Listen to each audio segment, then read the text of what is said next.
الزميل رشيد بدوي عبيد يعني مقفول من امس انت في مع الاستوديو، وكان بودنا نكون بجانبكم لولا بعض النزلات الحادة جدا كنا حنكون في هذا الموقف العصيب، لكن متابعين من على البعد والحمد لله على كل حال. والواحد بيشيد بجهد العاملين في الغناء من امس لحد اليوم، والجهد الكبير المبذول. والشيء اللي حصل ده بيحصل يعني في شيء عادي جدا، وظروف خارجة عن الإرادة دائما، ودائما نقول من المصدر ومن غيره. والناس طبعا بتقدرها. في النهاية نحن ما هدفنا إن وصلنا على دوري نتعمد نغيم مباراة أو مباريات وكذا، حتى إنه حرصنا الشديد جدا ما عارف أقول هو الذي أوقعنا في هذا المطب. نحن تحوطنا تقريبا منذ المباراة حي العرب و أهلي شندي أرسلنا تيم مبكر جدا، وحتى كان في ذلك النقل المشترك مع مباراة الهلال هو تقريبا بروفة لهذه المباراة الكبيرة للمريخ، على أساس إنه الناس المريخ قبل كده في عطبرة برضه حصلت ظروف المباراة ما اتنقلت وكانت حصرية على هنا أو كده، فما كنا دارين نقع فيه. لكن هو تأتي الأقدار، ونؤكد اعتذارنا الشديد جدا لكل المشاهدين الرياضيين سواء المريخاب أو غيرهم أو هلال الساحل. وباختصار شديد حتى إنه المباراة دي يعني بجانب التيم النقل مباراة حي العرب وأهلي شندي وانتظر هناك، ذهب أيضا تيم من التلفزيون القومي بكامل أجهزته ومعداته،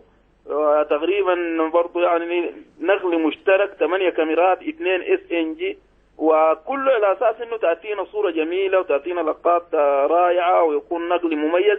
وحتى بيننا ندخل نقل مشترك للمباريات المتاحه لنا اليوم في الخرطوم، وان كان دي برضه لها اسباب، مباراتين في توقيت واحد ليل في تنقل يا مباراه تخلي هناك، فتفاجأنا انه برضه بمباراه المورد المفروض كانت تقام عصر حولت ليلا باستاد الهلال. المهم في النهايه نحن داير أكد التحول زي ما قال الأخ المهندس من قبل، إنه التحول الحجز من قمر بدر 4 لبدر 3 هو أثر على نوعية التردد، والإشارة جات اليوم ضعيفة جدا، الناس ما قدروا يستقبلوها ما قدروا يحولوها، وبالتالي نشكر الإخوة في التلفزيون وبكبار المهندسين وكذا استقبلوا الشارة زي ما وضحوا على المحطة الأرضية كانت واضحة، ثم تم رفعها لقناة جون عبر جهاز الميكروويف. يعني الميكروويف نحن بالأمس من خلال لقاء الهلال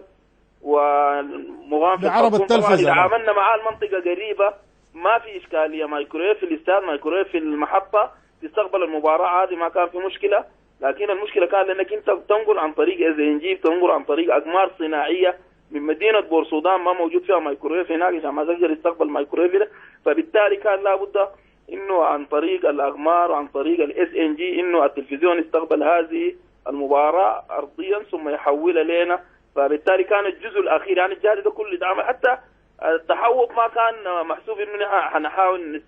نحتاج للتلفزيون في بعد التجربة اللي نجحت امس مع حي العرب واهلي شندي، انه ما كنا حنحتاج للتلفزيون عشان يكون في مهندس بتاع مايكروويف موجود وكده. فمن هنا لما تعثرت الامور واتضح انه المباراه موجوده الان في الارضيه التلفزيون وكده، فتحركوا الناس بعد ذاك، فكان انها دخلت متاخره جدا. والعزاء انه الناس هسه شافوا الاهداف وحيشاهدوها ان شاء الله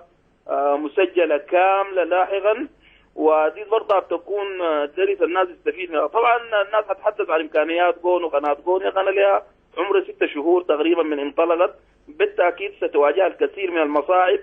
هذا بخلاف انه الدوري الممتاز عندما تحصلنا عليه كان هناك اسبوع واحد يفصلنا عن انطلاقه هذا الدوري يوم 3 مارس، وما كان في زمن حتى انه نجهز انفسنا ونجهز نستعين باجهزه او كده. لكن الان نحن بدانا حقيقه في تكوين قسم خاص مثل هذا النقل، وعلى في بدايه استعداد يعني نقول لشراء عربة التلفزه خاصة وأكثر من عربة، وأيضا علاقاتنا بالتلفزيون وهيئة البث وعلاقاتنا بشركة مارسات اللي هي أيضا سخرت عرباتها وسخرت أجهزتها، وقبل كده كان عندها تجارب كبيرة في نقل مباريات للتلفزيون ونقل مباريات لقناة الشروق ولا لغيره من قنوات. يعني شاهدنا امس صورة جميلة جدا، حتى اليوم الصورة من استاد بورسودان جميلة جدا ورائعة، الإضاءة كل ما كانت ممتازة جدا، كل ما كان النقل مميز. يعني إحنا أكثر التلفون طبعا ما سكت وما انقطع، حتى التعليقات والطرائف بالأمس قدمتوا لنا مباراة بدون جمهور بدون استوديو، اليوم قدمتوا لنا استوديو بدون كورة فالواحد يعني هي في النهاية من حق الناس إنه بنخلي روحنا رياضية بس نخلي روحنا رياضية يا أستاذ رمضان، روح رياضية، ونقول إنه نحن والله ما سعيدين بالشيء تم، لكن إن شاء الله الناس هتستفيد من هذه التجارب، من هذه السلبيات. ما في زول في النهاية بنقول هو قاصد الحكاية دي، وما بنقول إنها هي متعمدة من جهة ما، وما بنقول إنه في زول ما قلبه على الجمهور العريض اللي بيتابع المباراة داخل وخارج السودان. افتكر إنه عمل بالتأكيد ما كان فيه أي تعمد من أي جهة من الجهات، ظروف ربنا أراد كده. إن شاء الله نتمنى إنه نتحسن أكثر وأكثر في المرات الجاية، وخاصة أمامنا مباراة القمة الواحد بيبشر بها دي، ما داير حجوزات قمر وما داير أشياء، هي مباراة من استاد المريخ للمحطة عبر الميكرويف. إن شاء الله